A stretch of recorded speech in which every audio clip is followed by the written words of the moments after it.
and leave because they've got other classes or obligations. That's fine. Today we have a great presentation for you, a very unique presentation. It is both a tragedy and a triumph, and you'll get more on that story as the presenter tells his tale. I want to introduce to you Mr. Stephen Barnes. Mr. Stephen Barnes was convicted in 1989 of murder that he did not commit, murder, rape, sodomy that he did not commit. Spent the next 19 years in state prison, always maintaining his innocence, and through the perseverance of his family, himself, and lawyers and other officials with the Innocence Project, he was subsequently exonerated of all charges. He lost 19 years of his life living in some pretty horrific conditions, as you can well imagine what a state prison would be like.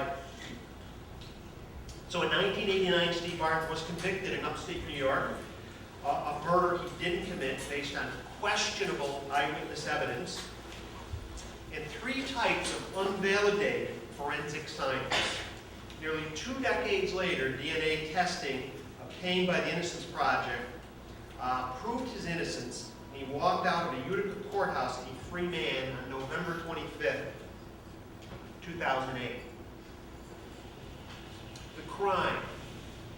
On the evening of September 18, 1985, 16-year-old Kimberly Simons left her Marcy, New York home, walking to meet a high school friend. The next day, police officers found her body near the side of a dirt road. She had been raped and strangled to death. Several people in Utica told police they had seen Simon walking along a busy street between 5:30 and 6 p.m. Others say they saw Steve Barnes' distinctive truck on that road around the same time. He became a suspect based on these vague statements from eyewitnesses. One man in police custody for an unrelated incident testified that he was riding in a police vehicle when he saw the victim walking on the road and saw a truck similar to Barnes nearby. A Utica police officer said he saw a young man matching Barnes' description parked alongside the street that night. Stephen's brother-in-law testified that he saw a young woman getting into a truck along the road that was clearly not Barnes' truck. Others say they saw Barnes at a local bowling alley throughout the evening of the murder. Barnes was questioned for 12 straight hours on September 21st, 3 days after the victim was last seen. He said he had driven to a bowling alley at 6 p.m. that night and didn't know anything about the murder. He was released without charges at the time. More than 2 years later, however, investigators were still working the case and asked Barnes to submit blood, saliva, and hair samples. He was arrested in March of 1988, more than 2 years after the crime, and charged with rape, sodomy, and murder. So there's an overview of the situation. Went on from 1985 to his arrest in 1988 and a subsequent conviction in 1989. His story is really appropriate to all disciplines within our economic crime justice studies and cybersecurity program. It's about how to build a case, how to do it right. It's not about an arrest, it's about justice. It's about the truth. This is a story of incompetent police work. This is a story of people building perceptions that the evidence didn't back. This is a story about the media perhaps driving decisions that evidence should have been driving. It's about junk evidence and misperceptions and the loss of 20 years of a young man's life, the best 20 years of a young man's life. And ultimately, triumph when in fact he was exonerated in 2008. I say it's very appropriate to all the disciplines. I teach CRJ 314, which is the forensics course called Modern Methods of Criminal Investigations. It's very appropriate for our course. I've had Steve come in and talk a number of times to my classes and to us as a group. A few years ago, we had Steve come in and with his mother, and his mother gave her perspective of having her young son convicted and incarcerated for 20 years in a state prison. She never lost faith in Steve. Her story alone is fascinating. So without further ado, I'd like to introduce Stephen Barnes. Steve's going to talk for about an hour. I want to leave about 15 minutes for questions. Also, Steve has indicated that he will stay after if you have any individual questions. I know some students are working on some papers and might want an interview, a quick interview that they can cite, have some questions for him. So Steve will stay around for a little bit after the presentation. Once again, we're looking to conclude about 1:15. So 2:50, yes. I wouldn't give you much time, but about 2:15. So once again, it is my pleasure, and please give a warm welcome to Steve Barnes.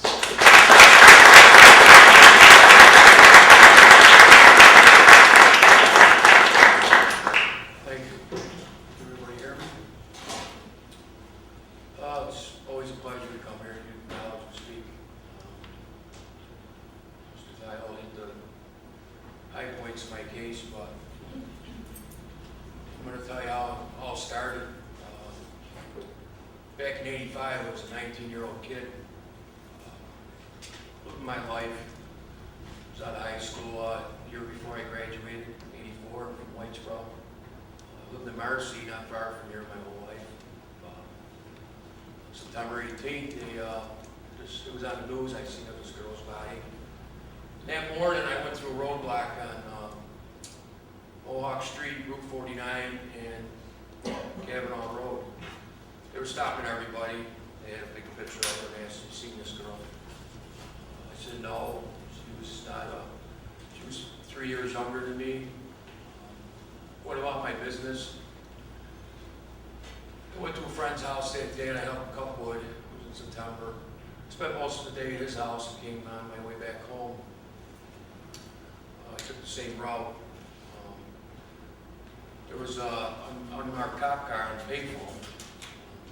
And I went by Marcy Discount. I was going to get a six-pack, so I turned around nice and easy. And the cop followed me into Marcy Discount, asked me for my license, registration, asked me what my truck was money. I told him I had been through the block previously in the morning. And I went about my business. 3 days later, he called my mother's house. I lived up on Kavanaugh. Asked me to come up to the sheriff's department in Utica to answer some questions about it. I said, "Sure, I got nothing to hide." I drove up there. There was two officers started interrogating me.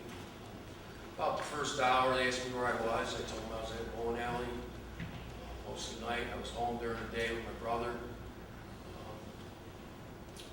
They asked me to take my shirt off. They actually fingerprinted me. While they were interrogating me, they call it a tag team interrogation. One officer would leave, question me, another one would come back in, the other one would leave, ask me the same questions, told me I was lying, asked to search my truck. I signed a waiver. They fingerprinted my truck. And about after 10 hours of that, they asked me to take a polygraph test. I went up to the state trooper's barracks in Utica. Took a polygraph test. I never knew what one was. They just threw me in a room, gave me a book, said, "Read it. This is what a polygraph test is all about." During the polygraph test, they asked me certain questions, mentioned names. I asked the question back. They said, "Just answer the questions." So I did. I never got a phone call. I asked. I wanted to call my mother. So they brought me back to the troopers, from the troopers to the sheriff's department, and I got in my truck and I went home. My mother asked me where I was. I told her that they were interrogating me for this murder.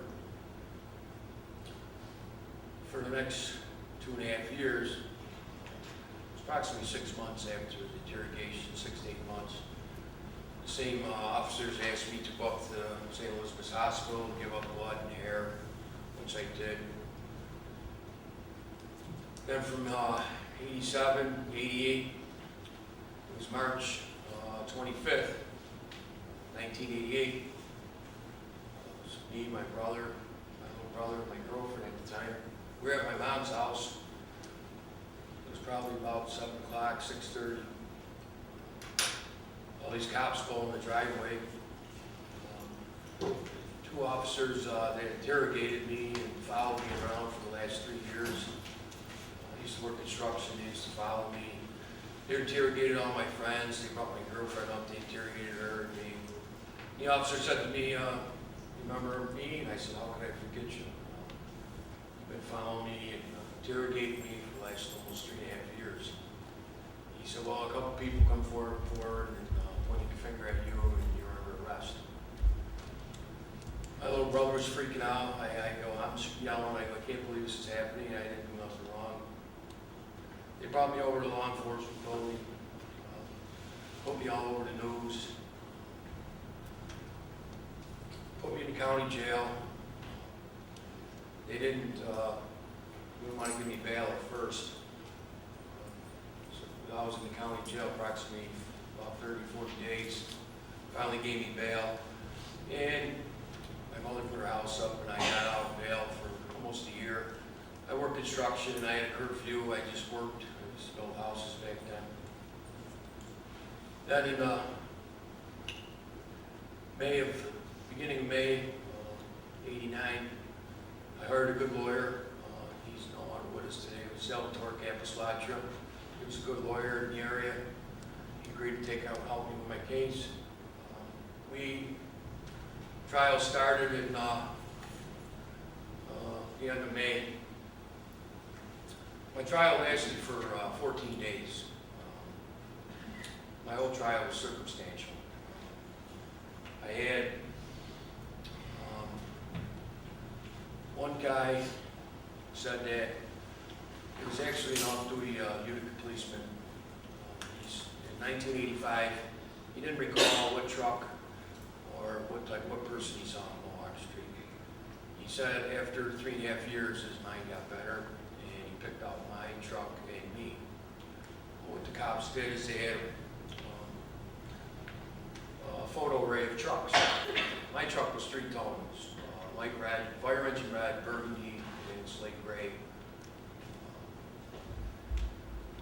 They asked him to pick out the red truck. Well, mine was the only red one in the whole line. They had white one, silver. The photo lineup of people were all different people, all different guys, different age. I was the only blonde-haired guy in any of the pictures, and they asked what blonde guy did you see? Of course, it's going to be me. I'm the only blonde. But then there was, when I was in the county jail, there was, they call them jailhouse rats, jailhouse informants. This guy had a criminal record from the 70s. What the cops did with him is, if you say something about Mr. Barnes, you know, you could be a little good time cut. So he made up the story. He said that I spoke to him on the gallery, told him that I did it. I never spoke to the guy. He was facing a 3 to 6 upstate. He ended up doing 6 months in the county and went home. And forensics in my case was all junk science. There was 3 things. When they frisked my truck, where they searched my truck back in '85, they said they found a similar hair in hers and similar characteristics.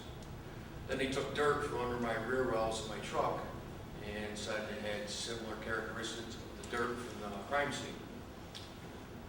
Then they said there was a jean imprint inside of my truck that was similar to the jeans she was wearing that night. And they had a guy testify in my trial, and there was approximately 2,500 to 3,000 pairs of jeans sold in Utica County that year with that same type of pattern.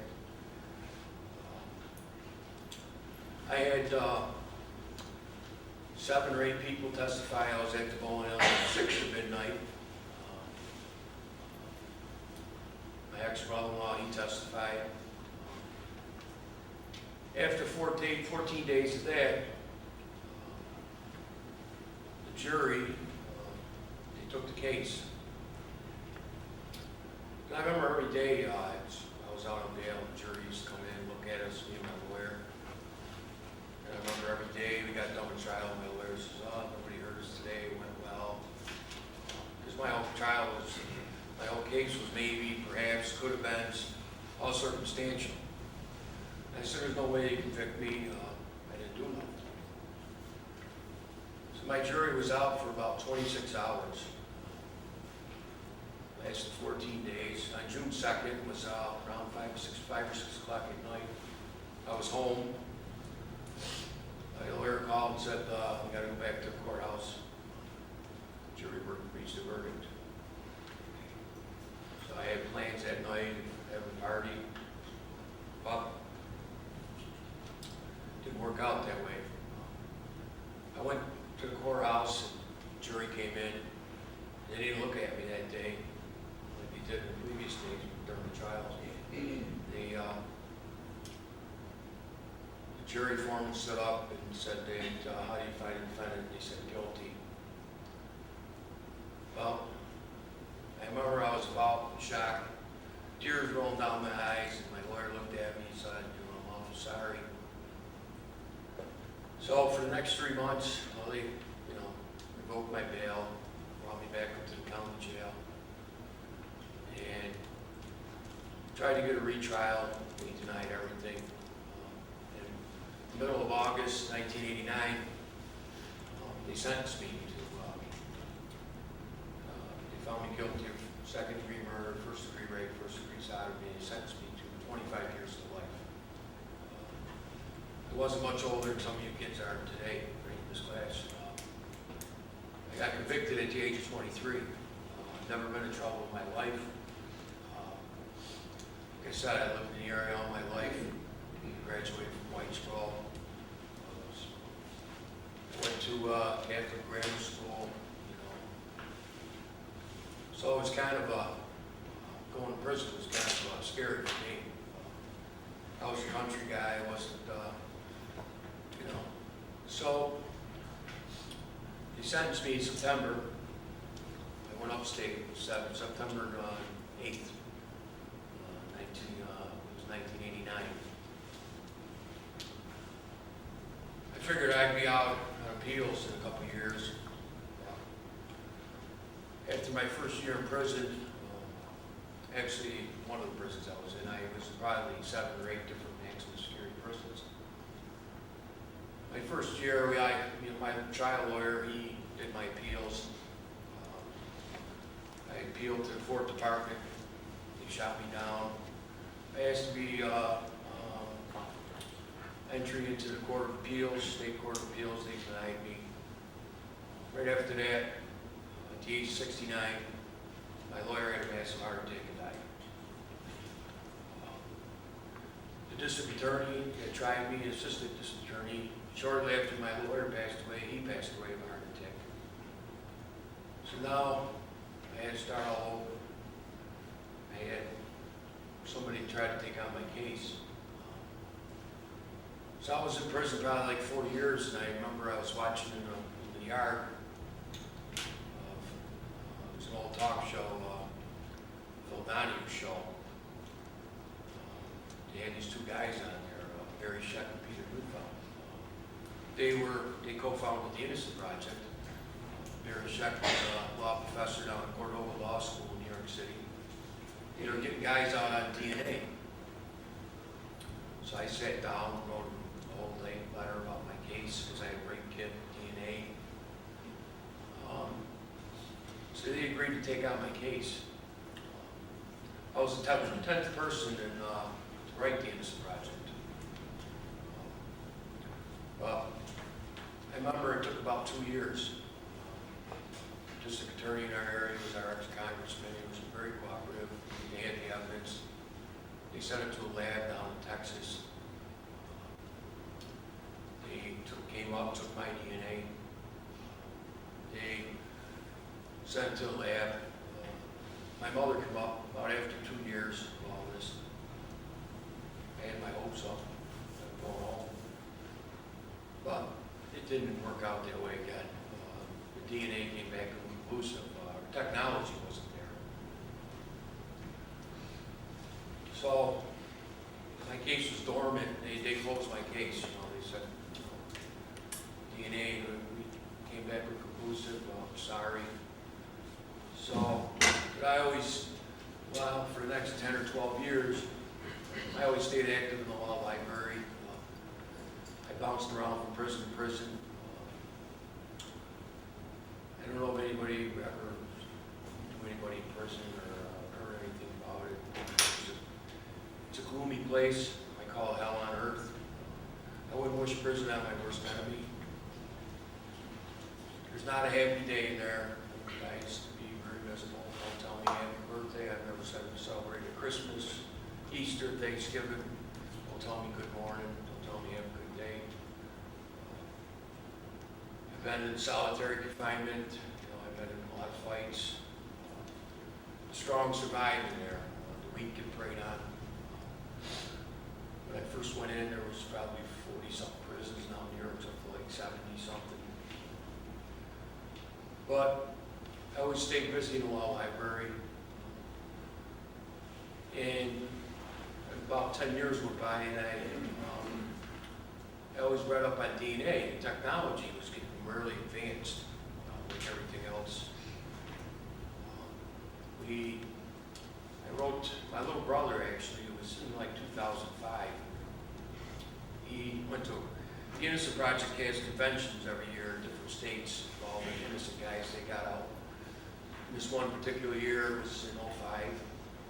They were down in Boston, Massachusetts. My brother went down there and met some exonerees and talked to Barry Sheck, Peter Neufeld, and asked them to maybe re-look into my case. So it was probably 6 or 8 months later, I get a letter. I was down in Southport, down there in Elmira, from the executive director of the Innocent Project, because now it was more people working on the Innocent Project than when I first dealt with them years ago. They agreed to look into my case. Well, there was, the first time I forgot to tell you this, excuse me, but there was a lady that helped me a little bit during the 10 years my case was dormant. She was a law student that worked on my case before. She became a lawyer. But one day I wrote her, my letter came back, and I never heard from her again. And I told the Innocent Project about it, that this lady was helping me. They said, well, we'll try to find her. And they agreed to take on my case again. At the time, I had over almost 17 years, and 16 and a half. We contacted, they gave me a staff attorney. We contacted the Innocent Project, and I was worried after all them years that the evidence was not there again. The evidence was there. District Attorney now, Scott McNamara, was very cooperative. They agreed to hand it over the evidence, and we all had agreed on a lab again.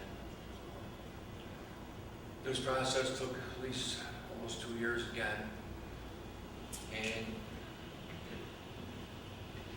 they sent, it was down in Texas again, Cellmark Laboratories. They sent all the rape kit, the clothes, and it was about in 2008, the spring, springtime of '08. They came back, and my lawyer from the Innocent Project, I used to always call down there, and she said that they got some DNA profiles evidence. Actually, it was 2 males and a female. It was, the type of DNA testing they did was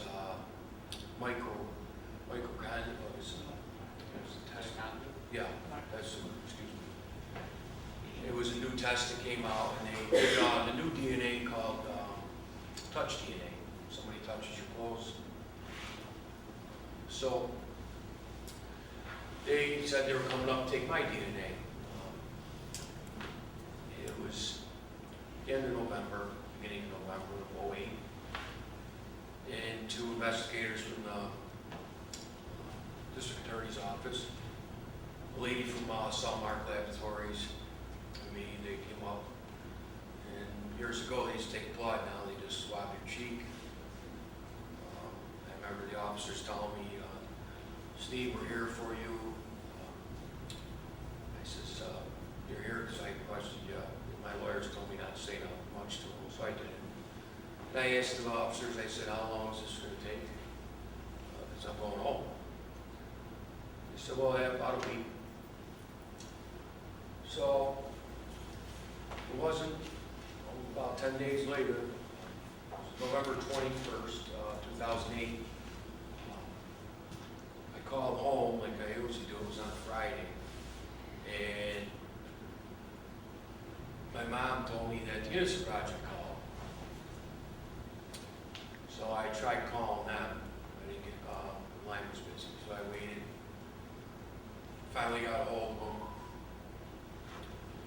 And she says, we had some good news, but I want your mom to tell you. So I called my mom back. My mom said, are you sitting down? I said, no. She said, the DNA test came back, excluded you, and you're coming home. Well, it was almost 20 years later.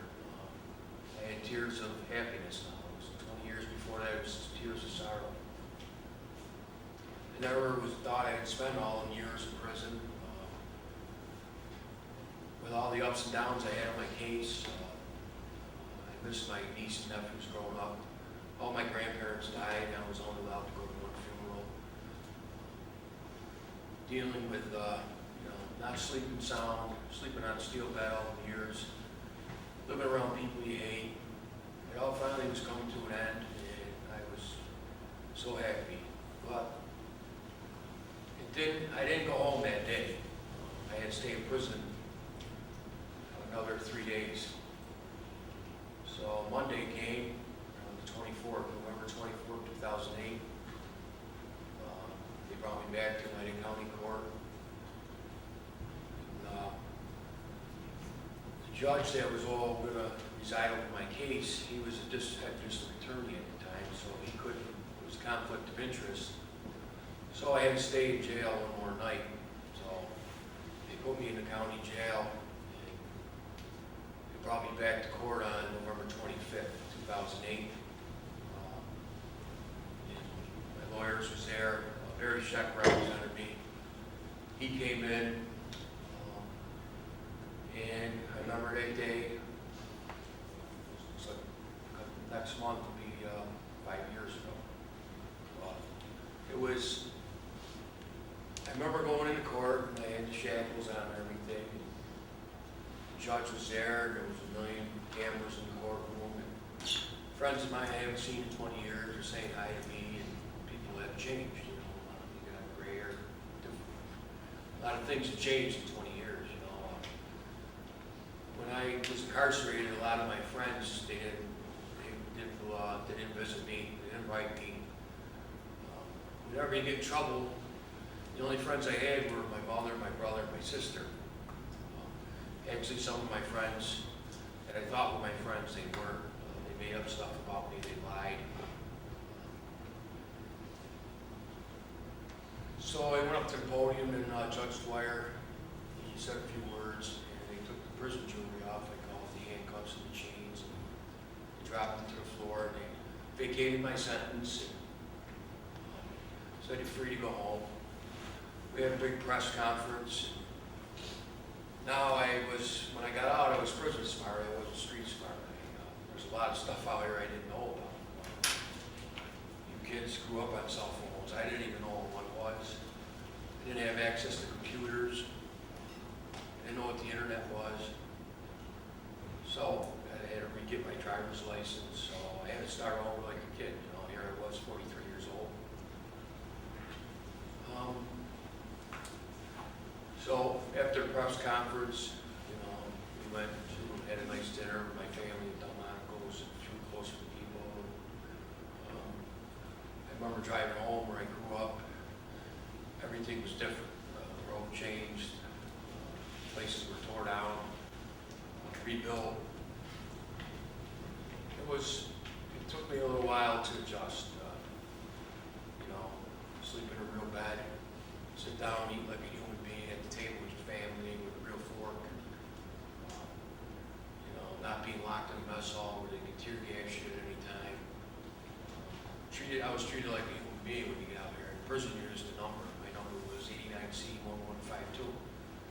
In all the years I was in prison, I remember I used to tell correctional officers, I used to tell fellow inmates that I was innocent. And they say, yeah, everybody says that.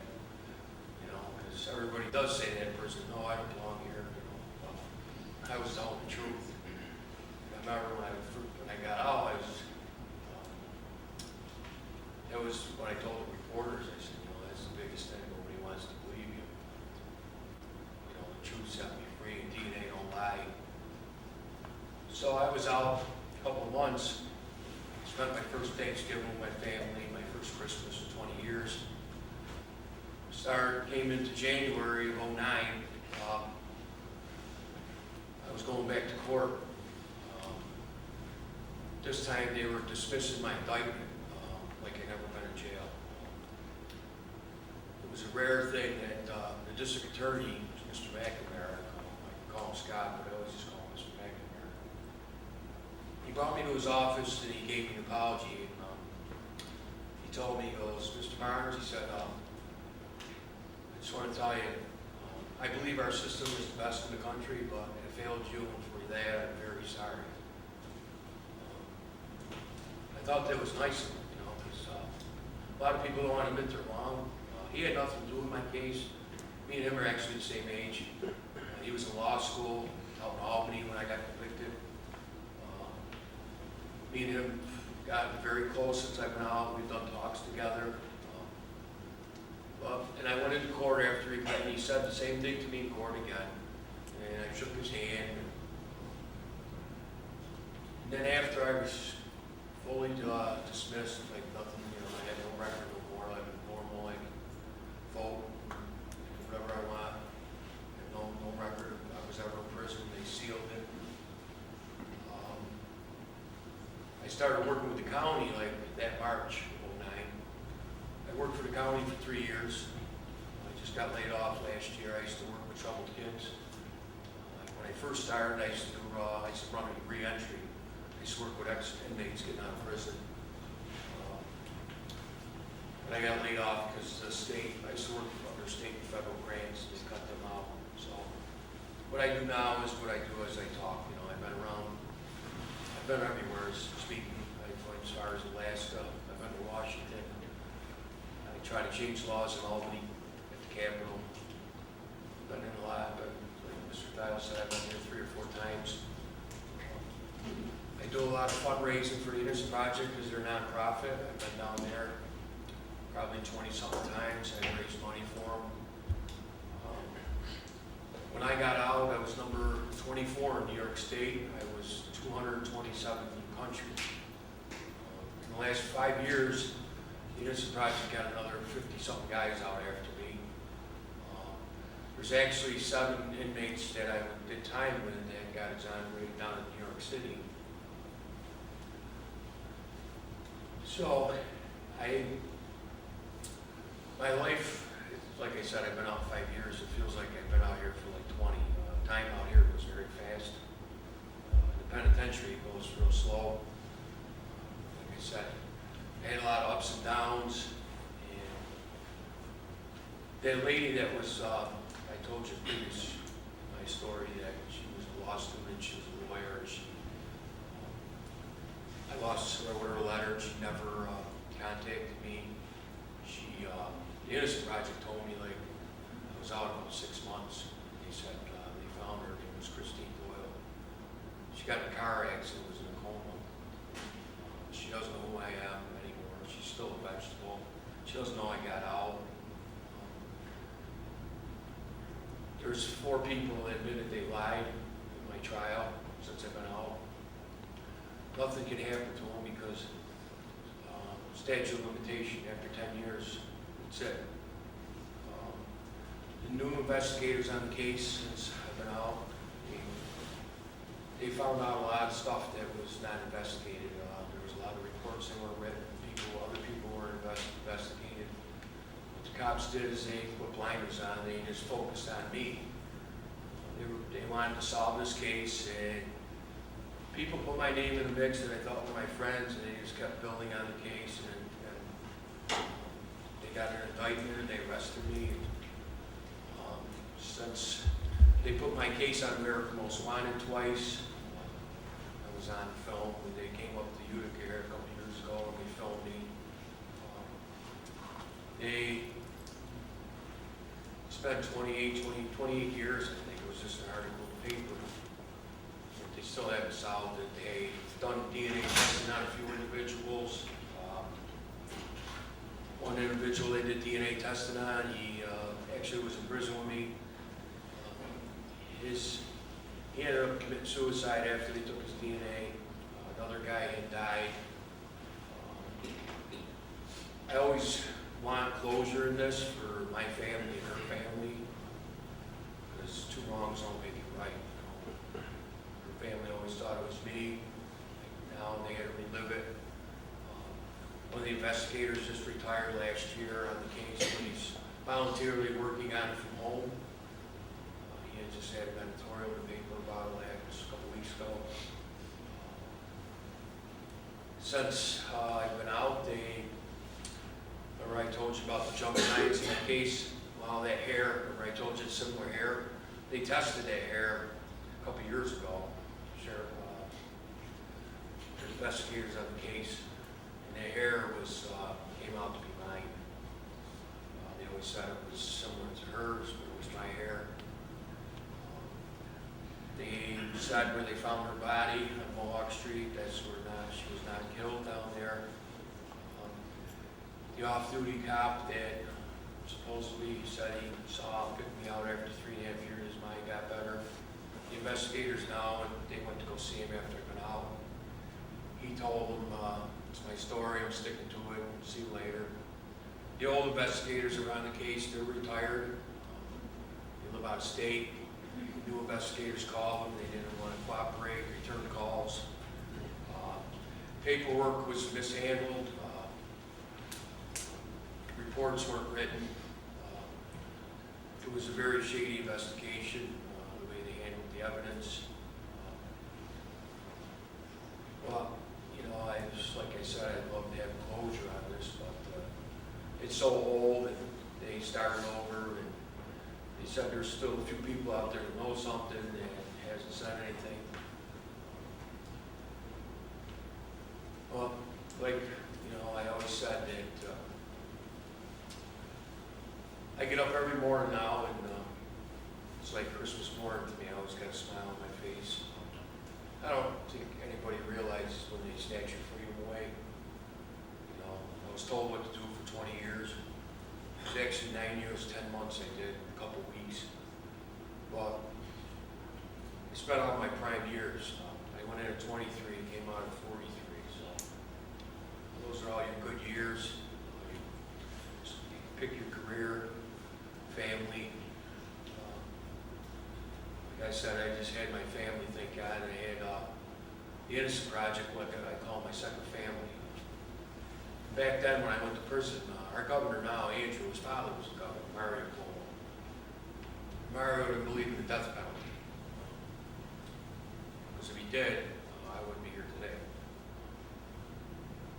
There's 350-something honorees, like 20-something were death row inmates. I go to these conventions every year for the Innocent Project, and you hear these stories of other guys in other states. Just that I thought my story was bad, you hear something even worse. When we get all together, we went to Charlotte, North Carolina last year. There was about 100 of us. They added up all the years that we all did that for no reason. It was like 1,000 years.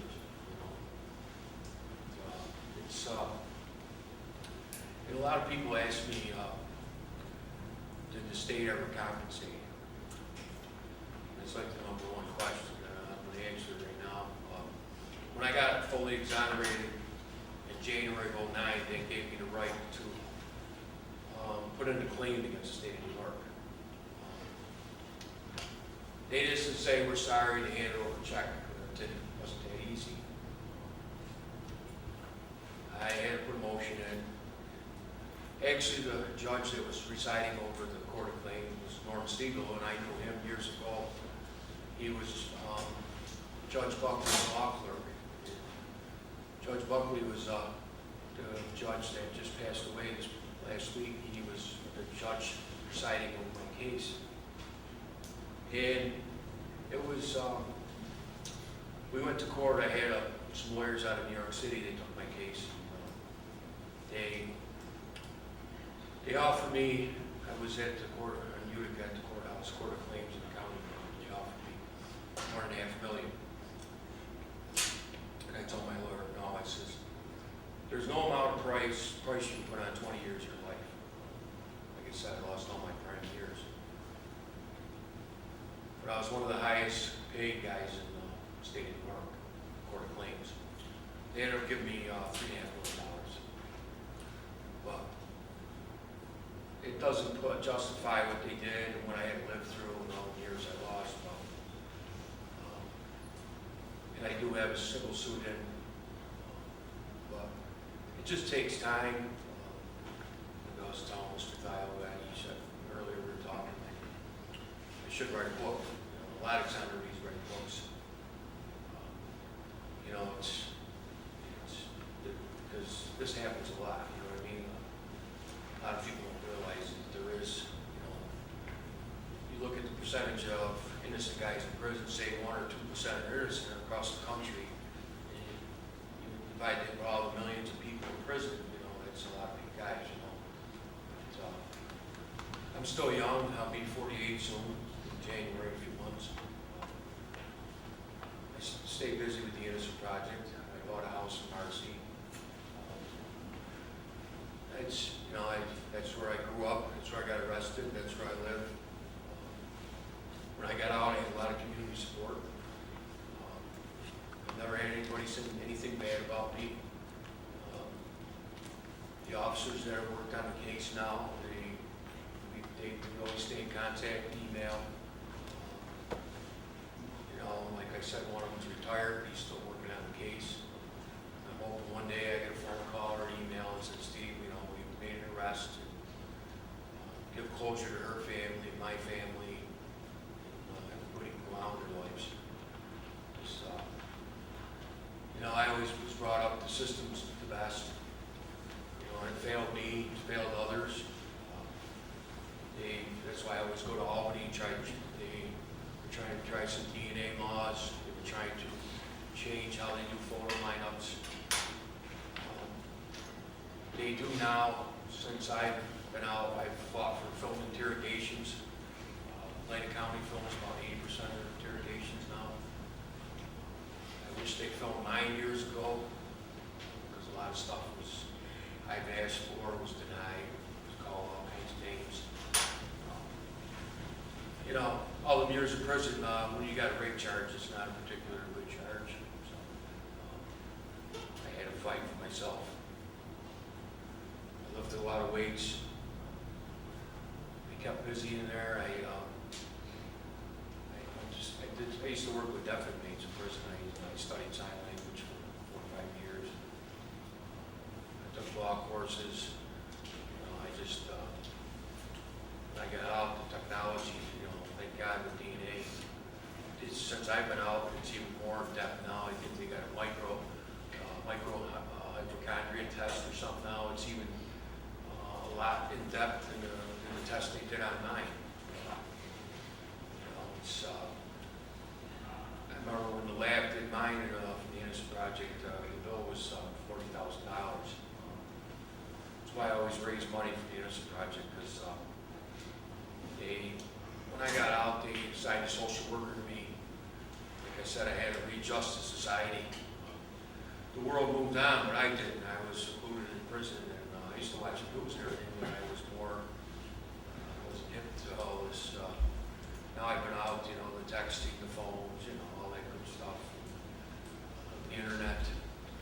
I went to computer school through the county, learned computers. And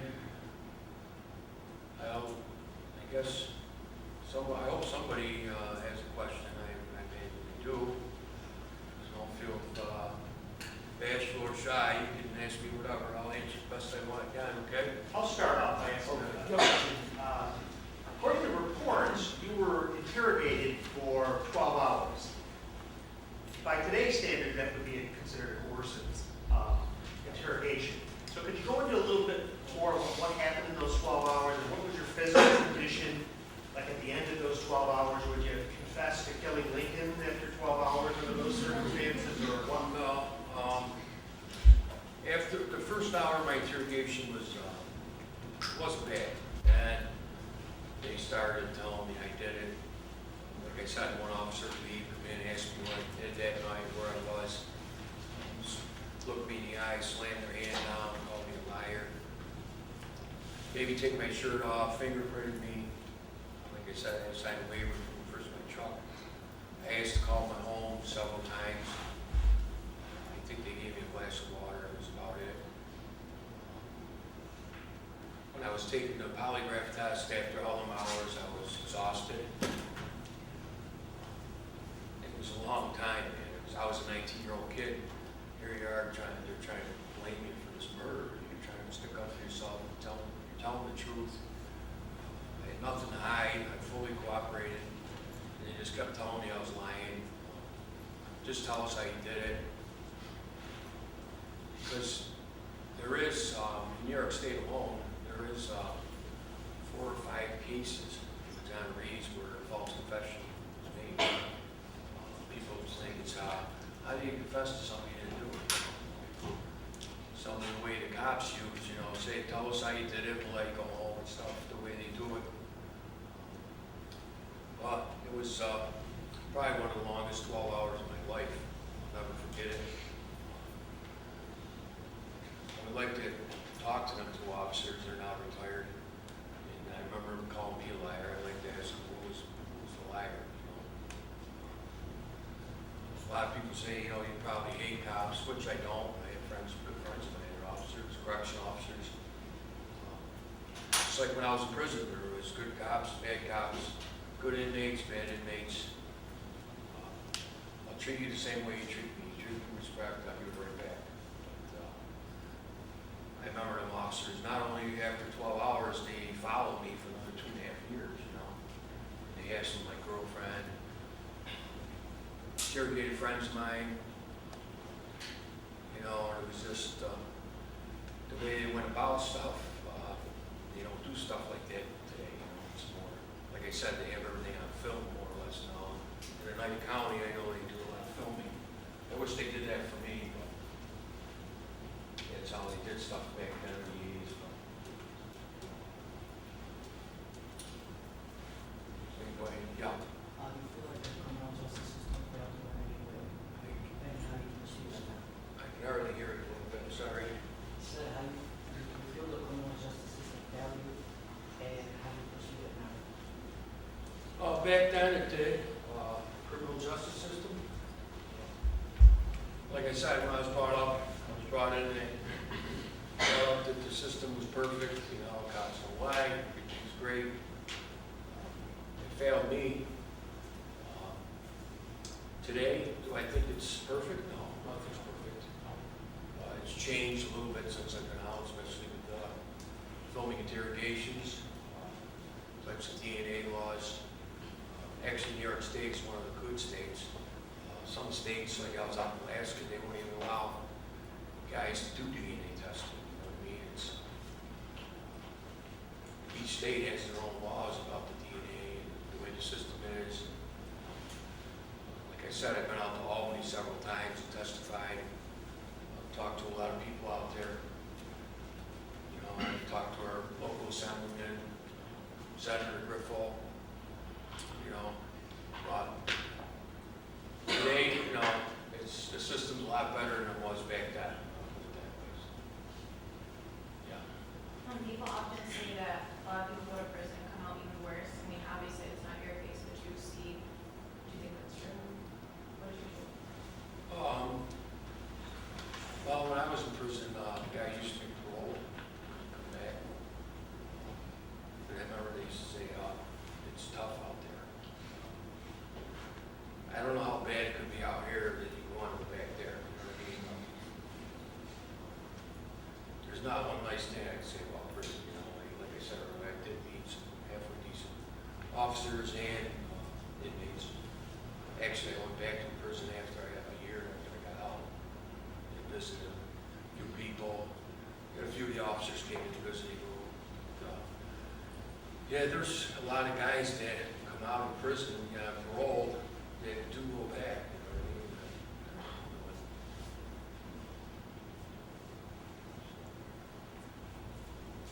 Yeah. How often would you notice these detectives follow you around that 2.5 year period they followed you around? Talk about it. Can you repeat it? I'm sorry. How often did you notice these, detectives that would follow you around that 2.5 year period? And did you ever get the urge to just, like, confront them about it, or tell them, file a police harassment report? Yeah, I used to know they used to follow me. I did confront them one time. I stopped at a stoplight and I got out of my car and walked over to them. I said, why do you keep following me? And they just took off. They didn't really say much. They did follow me a lot. Every time I turned around, I think they were like right there, you know what I mean? I only confronted them once. They really hasn't said much to me since I've been out. They put a little article in the paper when I first got out. Didn't say much. Didn't apologize. Yeah. During the interrogation, when they were interrogating you so loud, did you ever at one point ask them if why they were doing this, why they kept interrogating you the same questions? No, I just kept answering questions. Because like I said, I had nothing to hide.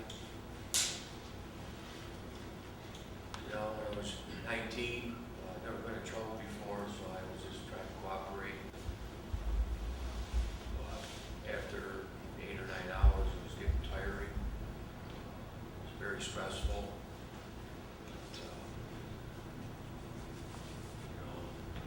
They were yelling at me, I yelled back at them.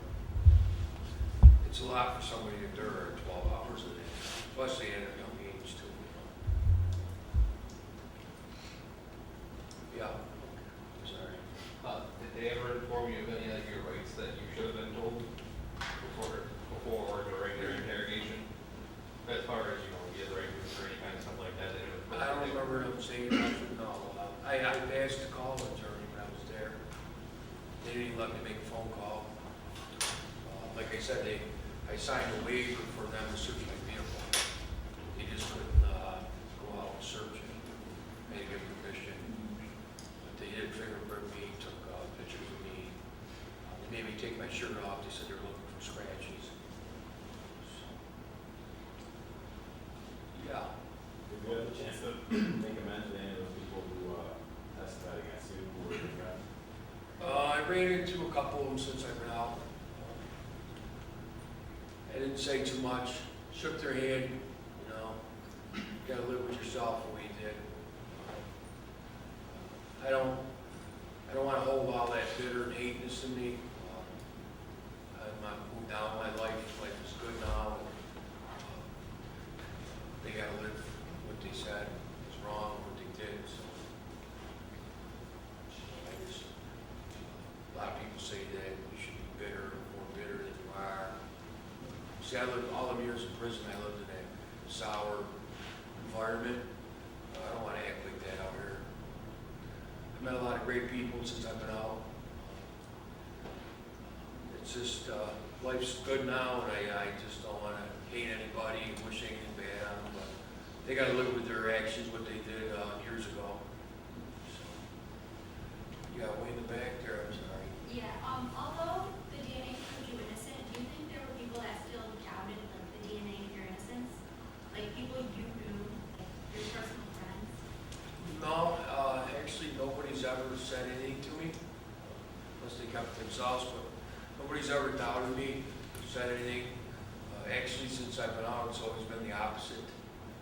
Everybody says, oh, we always believed in you. Oh, we knew we were innocent. So I've never had anybody say anything bad.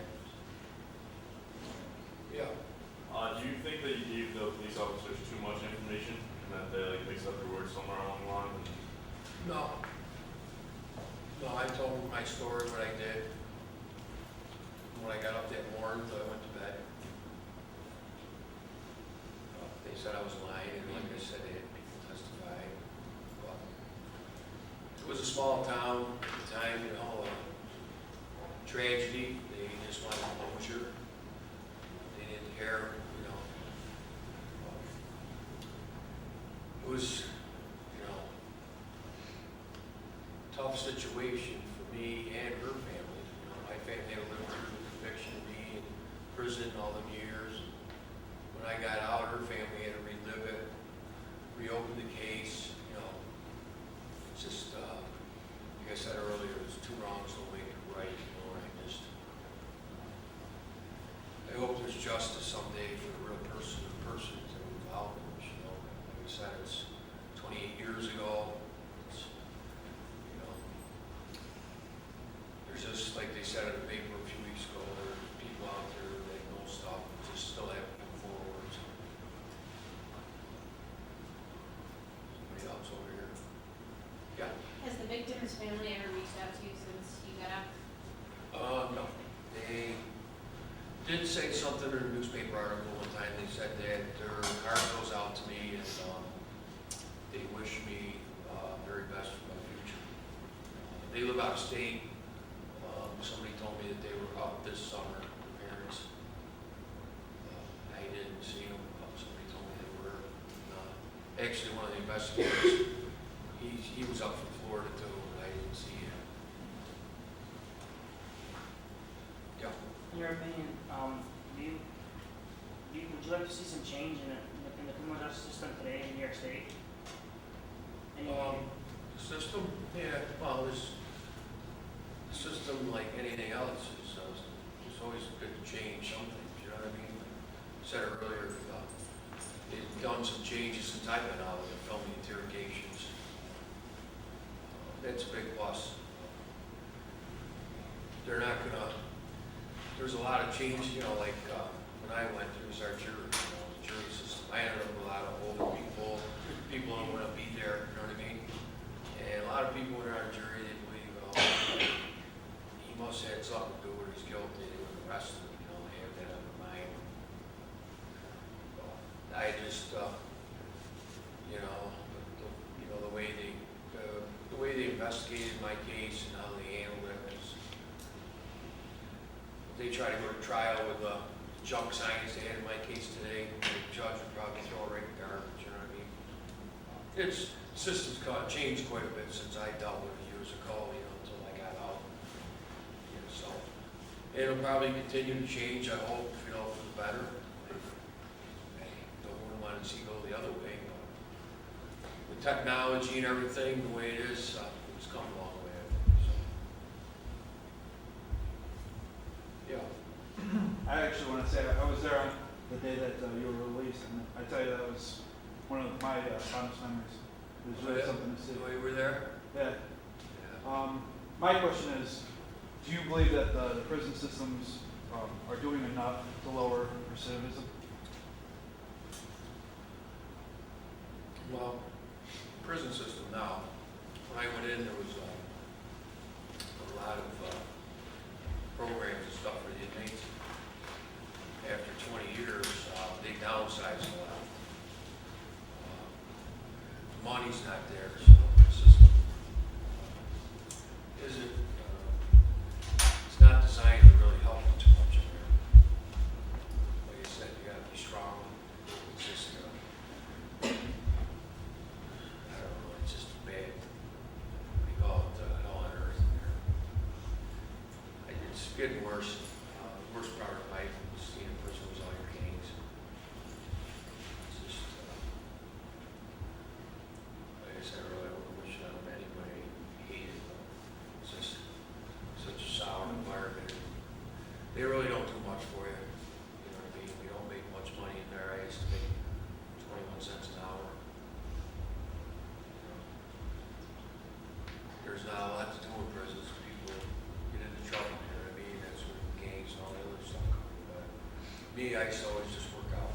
That was my stress reliever. I still work out on the street, you know. There's nothing like your freedom, and there's, you know, out here there's so much more to do, and just life's good in there. Life is like you're really bitter and hateful out here. You're more happy. More to do. It's not that dungy smelling prison. I call it a place where the sun never shines, you know what I mean? So, yeah.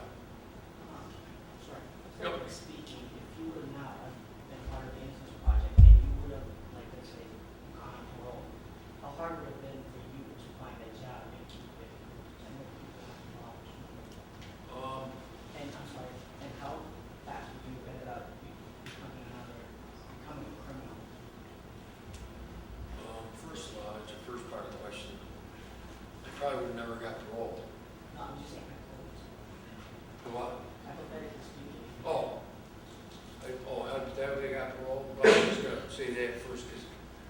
parole, you gotta, show remorse and admit your guilt.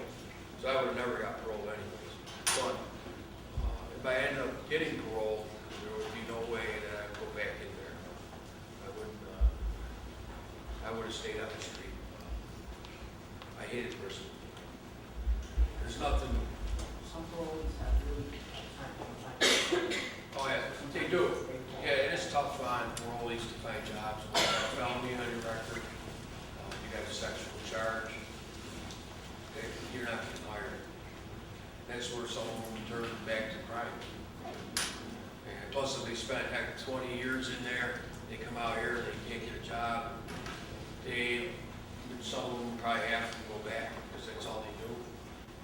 So. Anybody else? Yeah.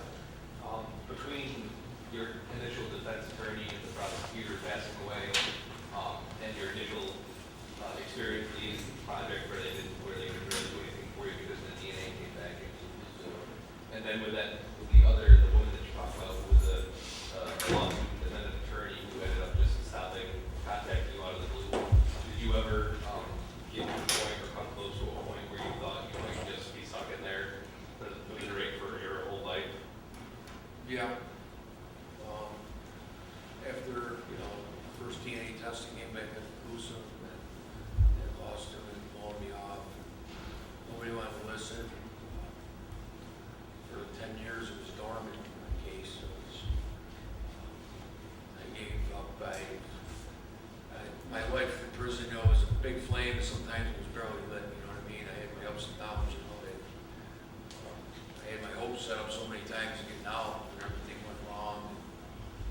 When the last DNA testing came up, I said I'm going to go home, but I just kept, I didn't get my hopes up like I did the time before, because every time I did, something went wrong. I hoped for the best and expected the worst.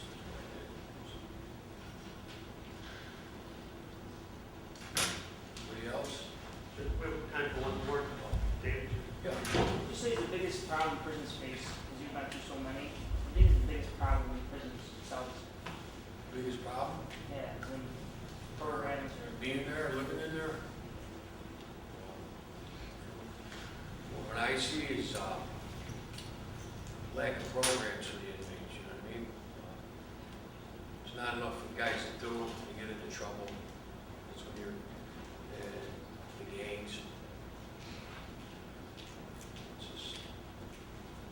There's just so much, actually there's a lot of violence in prison. I mean, I've seen guys get stabbed. I